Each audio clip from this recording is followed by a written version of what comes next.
கர்த்தருடைய பரிசுத்த நாமத்திற்கு ஸ்தோத்திரம் உண்டாவதாக. இன்றைய ஜீவ வார்த்தை நிகழ்ச்சியை கேட்டுக்கொண்டிருக்கும் அனைவரையும் கர்த்தருடைய பரிசுத்த நாமத்தினால் வாழ்த்துகிறேன், ஆசீர்வதிக்கிறேன். இன்றைய தின தியானத்திற்கு தேவன் கொடுத்த வேத பகுதி, அது ஏசாயா தீர்க்கதரிசி எழுதின புத்தகம் 42ஆம் அதிகாரம் 16ஆம் வசனம். ஏசாயா 42:16. குருடரை அவர்கள் அறியாத வழியிலே நடத்தி, அவர்களுக்கு தெரியாத பாதைகளில் அவர்களை அழைத்து கொண்டு வந்து, அவர்களுக்கு முன்பாக இருளை வெளிச்சமும் கோணலை செவ்வையும் ஆக்குவேன்.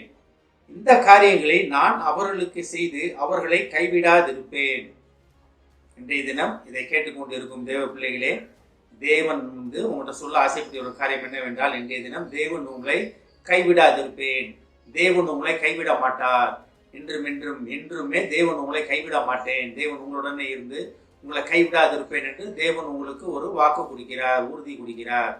தேவன் கைவிடாதிருப்பதுன்னா என்ன அர்த்தம்னா, உங்களுடனே இருப்பார், உங்களை விட்டு எங்கேயும் போயிட மாட்டார். நீங்க அவர் பார்வைக்குள்ளேயே அவருடனே இருக்கீங்க. நீங்க அதான் உள்ளங்கையில் வரைந்து வைத்திருக்கிறேன்னு நம்மளை சொல்லியிருக்கிறார். உள்ளங்கையில் வரைந்து வைத்திருக்கிறேன்னா எப்படி? நினைச்சதுலாம் நம்மளை பார்த்துக்கலாம், நம்ம அவருடைய தான் இருக்கும், அவர் நம்மளுடைய தான் இருக்கார். அதான் உண்மை. பாருங்க, எப்படின்னா இது முன்னால ஒரு 4-5 காரியங்கள் சொல்லப்பட்டிருக்கிறது. குருடரை அவர்கள் அறியாத வழியிலே நடத்தி. குருடர்கள்னா இதுல லிட்டரலா சொல்லப்படுகிற குருடர்கள் கண்ணு தெரியாதவங்க கிடையாது. இதுல சொல்லப்படுகிற குருடர்களை அப்படின்றது என்னன்னா, பாதை தவறி போகிறவர்கள். தேவன் நமக்கு வைத்திருக்கிற பாதையை விட்டுவிட்டு நம்ம அந்த பாதையை அறிந்து கொள்ளாமல், தேவன் நமக்கு அதோட அழைப்பை அறிந்து கொள்ளாமல் தன்னோட சுய இஷ்டத்தின்படி நடப்பவர்களே தான் இங்கே குருடர்கள் அப்படின்னு சொல்லப்படுகிறது.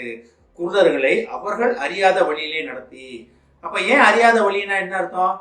தேவன் உங்களுக்கு வைத்திருக்கிற வழியை அறியாம நீங்க இருக்கீங்க. அப்ப உங்களுக்கு அறியாத வழி என்னது? தேவன் உங்களுக்கு வைத்திருக்கிற வழி.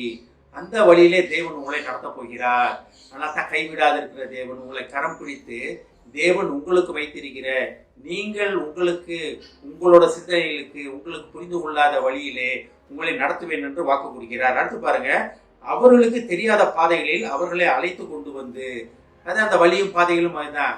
நமக்கு அந்த பாதைகள் தெரியாது. தேவனை அண்டி கொண்டால் தான், தேவன் கரம் பிடித்து நடந்தால் தான், தேவன் உடன் நடந்தால் தான் அந்த பாதைகள் அந்த வழிகள் நமக்கு தெரியும். ஆனால் தான் அந்த வழிகளில் நம்மளை நடத்தி, அந்த பாதையிலே நம்மளை நடத்தி கொண்டு வந்து என்ன செய்வாரா? அவர்களுக்கு முன்பாக, நமக்கு முன்பாக, இதை கேட்டுக்கொண்டிருந்த விசுவாசிகளுக்கு முன்பாக இருளை வெளிச்சமும். இருளை வெளிச்சமும்னா என்ன?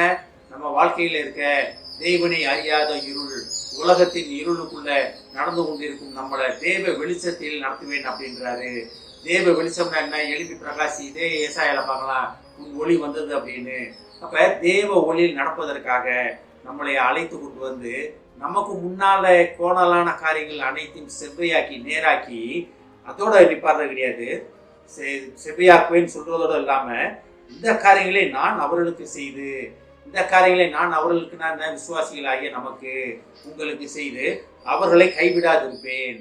அப்ப குருடராகிய தேவனுடைய திட்டத்தை அறிந்து கொள்ளாமல் உலகத்தின் காரியங்களிலே ஈடுபட்டு கொண்டிருக்கும் குருடர்களாக இருக்கும் நம்ம கண்கள் திறக்கப்படவில்லை.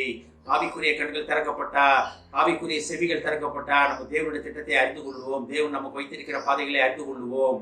அதனால தான் சொல்றாரு, தெளிவா சொல்கிறார், குருடராக இருக்கிற தேவனுடைய அழைப்பை அறிந்து கொள்ளாமல், தேவன் நமக்கு வைத்திருக்கிற வழிகளை திட்டங்களை தெரிந்து கொள்ளாமல் இருக்கிற நம்மளை அழைத்து கொண்டு வந்து, எப்படி கைவிடாமல் கரம் பிடித்து அழைத்து கொண்டு வந்து நமக்கு தெரியாத தேவ வழியிலே நடத்தி, நமக்கு தெரியாத தேவ பாதைகளை நடத்தி, அதோடு இல்லாம நமக்கு முன்பாக இருக்கிற இருள், நம்ம இருளுக்குள்ள வாழ்ந்து கொண்டிருக்கிற நம்மை தேவ வெளிச்சத்திற்கு கொண்டு வந்து, நமக்கு முன்பாக இருக்கிற கோணலான காரியங்கள், நம்ம வாழ்க்கையில இருக்கிற கோணலான காரியங்கள் அனைத்தையும் செவ்வியாக்குவேன் என்று தேவன் நம்மகிட்ட சொல்கிறார். எப்படி நம்மளை கைவிடாது இருக்கிற தேவன். இன்றைய தினம் நமக்கு சொல்ற வார்த்தை தான், தேவன் உங்களை கைவிட மாட்டார். உங்களை கொண்டு அநேக காரியங்கள் தேவன் செய்ய போகிறார்.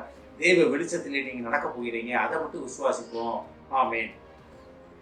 எங்களை அதிகமான அன்பின் பரலோக பிதாவே, தகப்பனே, நீர் எங்களை கைவிடாது இருப்பேன் என்று சொன்ன வாக்குக்காக நன்றி ஆண்டவரே. தகப்பனே, குருடர்களாக இருக்கிற எங்களை தகப்பனே, நாங்கள் அறியாத உமது வழியிலே நடத்தி,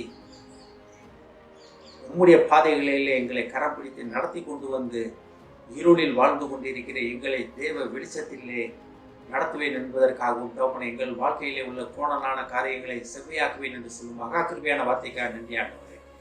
நீர் எங்களை கைவிடாத எங்களுடன் இறுதி மட்டும் இருப்பேன் என்று சொன்ன கிருபைக்காக நன்றி ஆண்டவரே. இதை கேட்டுக்கொண்டிருக்கும் ஒவ்வொருவரையும் ஆசீர்வதிக்கிறோம் அப்பா. ஒவ்வொரு குடும்பத்தையும் ஆசீர்வதிக்கிறோம் ஆண்டவரே. குடும்பத்தில் உள்ள ஒவ்வொருவரையும் நீர் கைவிடாது அவர்களும் கரம் பிடித்து அவர்களை நடத்துவேன் என்று சொன்ன வாக்குக்காக நன்றி ஆண்டவரே. பேசுதாவரே ஆசீர்வதிக்கிறோம் அப்பா. இயேசுவின் மூலமாக கேட்கிறேன் நல்ல பிதாவே, ஆமென். கர்த்தர் உங்களை ஆசீர்வதிப்பாராக.